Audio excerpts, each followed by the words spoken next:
क्या इस बात में सच्चाई है कि दूसरों की मदद करने के लिए आपने भी दूसरों के आगे हाथ फैलाया? इसमें सच्चाई है क्या?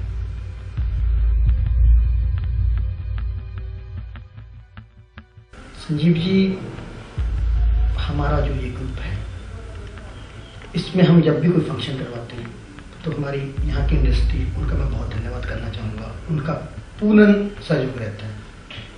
हमारे यहाँ के लोकल जो अच्छे बिजनेसमैन हैं, दुकानदार हैं, उनका भी पूर्ण सहयोग रहता है।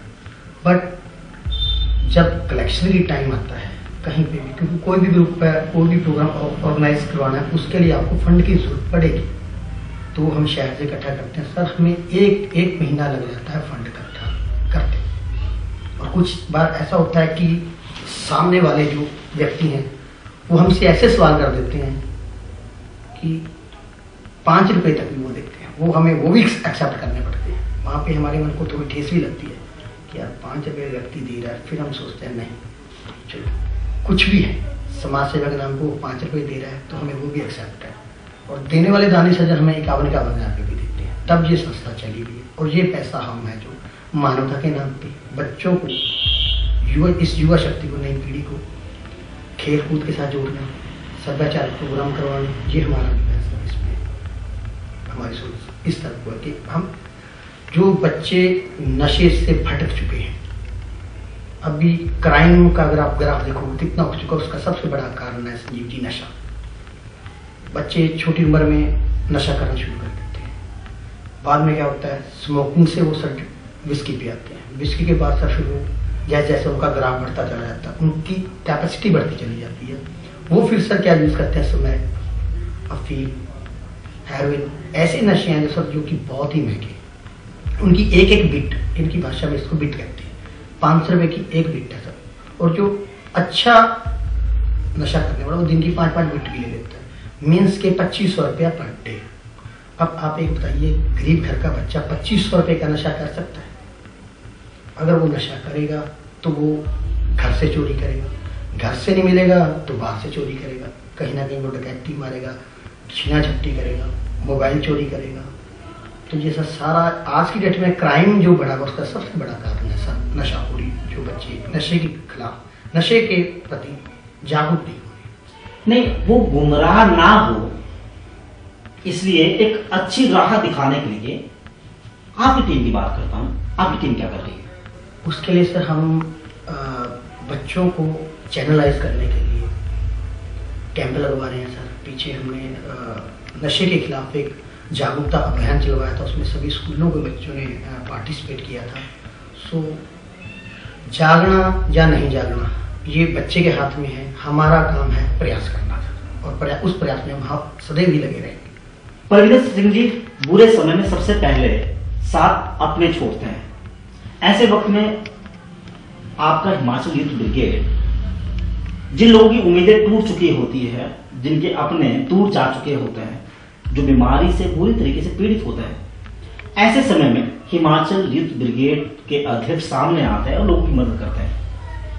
क्या ये सिर्फ और सिर्फ प्रचार प्रसार के लिए ऐसा होता है, या फिर आपके दिल और दिमाग को जानना चाह रहा हूं, हकीकत में आपको तकलीफ होती है? संजीव जी, ये जो आपने अभी क्वेश्चन पूछा है, ये मेरी अपनी खुद की लाइफ के साथ जुड़ा हुआ है। मेरा छोटा बेटा कुंवरजीत सिंह अभी 6 वर्ष का है। जन्म से इसको सीजर प्रॉब्लम, उसको दौरे पड़ते हैं सर। मैंने अपने बच्चे को पल पल मरते देखा है, पल पल जीते देखा है। उसको दौरा पड़ता है, जब उसको दौरा पड़ता है सर तो हाथ पैर उसके टेढ़े हो जाते हैं, आंखें उसकी पीली हो जाएंगी, वन साइड को देखने लग जाएगा। तो मेरे जो अपना खुद का ख्याल है, मेरे लिए सबके बच्चे एक बराबर है। आज मेरे बच्चे खाते जी मैं नहीं चाहता हूँ कि जिस स्टेज से मैं गुजर रहा हूँ कोई और भी जाए। तो हम अगर किसी के साथ जुड़ेंगे, किसी के लिए काम करेंगे सेवा भावना से, तो वो दिल से करेंगे सर। हमें किसी प्रकार की, हाँ एक चीज़ है कि लोगों की हौसला अफजाई वो भी ज़रूरी है, ताकि आगे को हमें काम करने का बढ़ चढ़ के मौका मिले। हमें भी खुशी होती है कि हाँ हमने किसी के लिए कुछ किया। एक बच्चे को ब्लड की जरूरत है, मैं वहाँ पे गया तो उसके पापा छोटा बच्चा था, वो 40 साल का। इस रात उसके पिताजी से मैं मिला, मैं कहा हाँ जी बताइए आपके बच्चे को ब्लड चाहिए। तो उन्होंने जो हमें बताया वो रोंगटे खड़े करने वाला था। उस छोटे बच्चे को थैलेसीमिया नाम की बीमारी है जो कि लाइलाज है। इस बीमारी में बच्चे का खून बनना वो बंद हो जाता है। उसको हर 21वें दिन 3 या 4 यूनिट ब्लड की चाहिए होती है। वो व्यक्ति जिसका वो बच्चा है वो एक गरीब परिवार से था, बीघा की जमीन थी उसके पास, खेती बाड़ी के द्वारा ही वो अपना जीवन निर्भर कर रहा था। तो उसने जब हमें समस्या बताई तो मेरे सामने मेरे बेटे का चेहरा आ गया। मैं क्या इसी दौर से मैं भी गुजर रहा हूँ।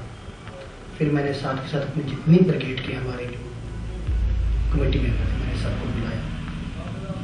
एक प्रेस कॉन्फ्रेंस हुई उस समय सर, सभी ने एक डिसीजन लिया कि इस बच्चे का पूरा इलाज का खर्चा जब तक है, इसका ब्लड चेंज होने का, इसका ट्रांसफ़र का, ब्लड ट्रांसफ़र जो उसको किया जाएगा, चंडीगढ़ जाके टेस्ट करवाने का खर्चा, वो सारा उसी दिन से सर ब्रिगेड ने इस रात का स्टार्ट कर दिया। तो मन को खुशी हुई कि करने कराने वाला भगवान है, इंसान तो एक जरिया है सिर्फ। तो खुशी हुई कि चलो उस बच्चे को, उस परिवार को कुछ राहत मिली, चाहे वो हमारे सौजन्य से मिली, बट मन को खुशी हुई कि जिन हालात से मैं गुजर रहा है उन्हीं हालातों से ये गुजर रहे हैं। बस ये है। क्या इस बात में कोई सच्चाई है कि किसी के घर को रोशन करने के बाद परविंदर सिंह ढिल्लों के लिए वो दिन दिवाली जैसा होता है? अभी पीछे ऊपर का एक परिवार था, ढिल्लों जी, उनके घर का बिजली का कनेक्शन कट चुका था। 22,751 रुपये उस समथिंग उन्होंने जमा करवाने थे।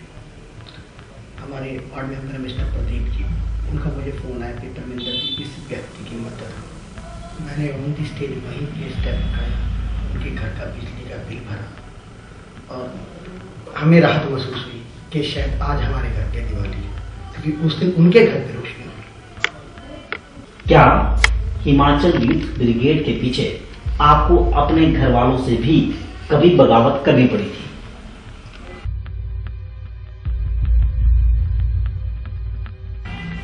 मैं एक बिजनेसमैन हूँ, मुझे अपना बिजनेस भी देखना है, अपना परिवार भी देखना है, बट मेरे परिवार वाले, क्योंकि हमारी संस्था का जो मेन कार्य है, हमारी सर्विस 24 घंटे है। अगर रात को भी किसी ने 2:30 बजे फ़ोन किया तो हमारा फर्ज है कि हम उठकर जाकर उसकी मदद करें।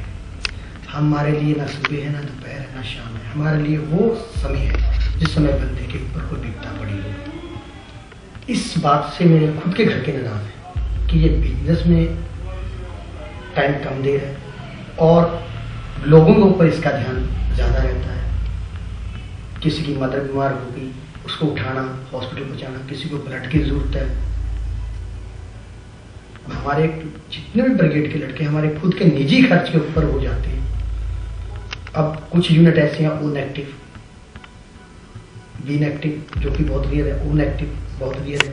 तो ये यूनिट हमारे पास ऑलरेडी है, तो उन लड़कों को भेजने का अरेंजमेंट करना, चाहे वो बस में जाए, चाहे वो टैक्सी में जाए, चाहे वो बाइक पे जाए, देहरादून, दिल्ली, यमुनानगर, नाहन, चंडीगढ़, जहाँ पे भी हमें कॉलिंग आती है कि इस ब्लड ग्रुप की जरूरत है, तो हम उस परिवार को वहीं पे ही ब्लड ग्रुप भेजते हैं ताकि उसकी जान बच जाए। और ये जो जितना भी खर्चा है हमारा अपना निजी यूथ ब्रिगेड की खर्ची है, हम जाने का भी कोई पैसा नहीं लेते, ना आने का लेते हैं, हमारे खुद का साधन रहता है। फिर हम जाकर उसको ब्लड देते हैं जो भी उसको यूनिट चाहिए। एक नए खली को आप तलाश रहे हैं, क्या हम अपने व्यूवर्स के लिए जान पाएंगे कि वो शख्स है कौन और उनको तलाशने के पीछे, उनको खली जैसा रूप देने के पीछे आपकी मंशा है क्या? संजीव जी, पीछे हमने बॉडी बिल्डिंग चैंपियनशिप करवाई थी, उसमें उस शख्स को राजेश कुमार भीम, उनका पूरा नाम है, वो एज ए चीफ गेस्ट आया था। वहाँ पे वो मिलकर हमें बड़ी खुशी हुई। तो उसने अपने दुख दर्द बताए। उसने बताया कि मैं शादीशुदा हूँ, मेरे पास 2 बच्चे हैं, ज़मीन मेरे पास नामात्र है, मकान मेरा कच्चा है। तो ये बात दिल को लगी कि जो इंस्टेंट जो हादसा खली के साथ हुआ, खली के बारे में आपको पता होगा कि वो बस स्टैंड के ऊपर मजदूरी का काम किया करते थे। तो मैं नहीं चाहता कि जिस व्यक्ति को भगवान की ओर से 7.5 फुट की हाइट दी गई वो बंदा मजदूरी करे। मुझे उसकी प्रॉब्लम जेन्युइन लगी। मेरी टीम ने डिसीजन लिया कि इसको हाईलाइट करो। मित्र है पंजाब के, मैंने उनसे इसके बारे में डिस्कस किया। उन्होंने बोला कि परमिंदर जी डिप्टी सीएम साहब से मिलवा देते हैं इनको। सुखबीर बादल जी से उनको मिलवाया गया। जैसे सुखबीर बादल जी ने उनको देखा, उनका एक ही सवाल था, पंजाबी जो तुसा ज्यादा वधिया, कहना जवाना की करता है, ये की करता। मैं कहा सर ये वेला, कहना फिर कल लिया इन पंजाब पुलिस से भर्ती कर देनी। सुखबीर साहब ने, बादल साहब ने आश्वासन दिता तो उस बंदे को नैक्सट डे मीडिया वाले ने उस न्यूज़ में चुक दिता। ईवन भुपिंदर सिंह हुड्डा जी सीएम साहब हरियाणा के, जो उन्होंने इस गल का पता लग्या कि बादल साहब का एक जवान होर मेरे हरियाणा के लैके जा रहे पंजाब दे विच, कि खली भी भेजा गया। उन्होंने नाल नैक्सट डे उन्होंने फोन आया, मैनू भी फोन आया उन्होंने पीए का कि परमिंदर सिंह जी इन्होंने इत्थे लैके आओ। विदिन 7 डे उन्होंने कैबिनेट की मीटिंग बुलाई और खेड़ कोटे के team as a head constable इन्होंने भर्ती कि मेरे थोड़े जे प्रयास नाल यह बंदा जो अज हरियाणा पुलिस के विच है, उहदे परिवार का जो रोजी रोटी का गुजारा है। कहा जा रहा है कि जो भीम की डाइट है उसका पूरा खर्चा आपकी जेब से जाता है। जी सर। क्या हम जान पाएंगे कि वर्तमान में भीम के लिए आपकी तरफ से मतलब उनके नाश्ते में वो 30 अंडों आमलेट, दिन में 5 से 7 किलो चिकन, 6 से 7 लीटर दूध और 70 से 80 रोटियां चपाती और 5-4 किलो फ्रूट, उनके दिन भर की डाइट है। और इस डाइट का जो पूरा खर्चा है वो मेरी ओर से उठाया जा रहा है। भगवान सुख रखे तो वो व्यक्ति जो मिस्टर भीम है अगले कुछ महीनों में WWE में दस्तक देगा। उसकी इस समय ट्रेनिंग जो है वो जलंधर में कोच है रणधीर अस्कर जी, वहाँ पर वो इसमें ट्रेनिंग ले रहे हैं। तो हम तो भगवान से यही कामना करेंगे कि ये व्यक्ति भी जिस तरह खली ने इंडिया का नाम रोशन किया, मिस्टर भीम भी WWE में दस्तक दे और इंडिया का नाम चमकाए। ऐसा क्या हुआ कि बेहद कम उम्र में आप अपना घर छोड़ के जा चुके थे?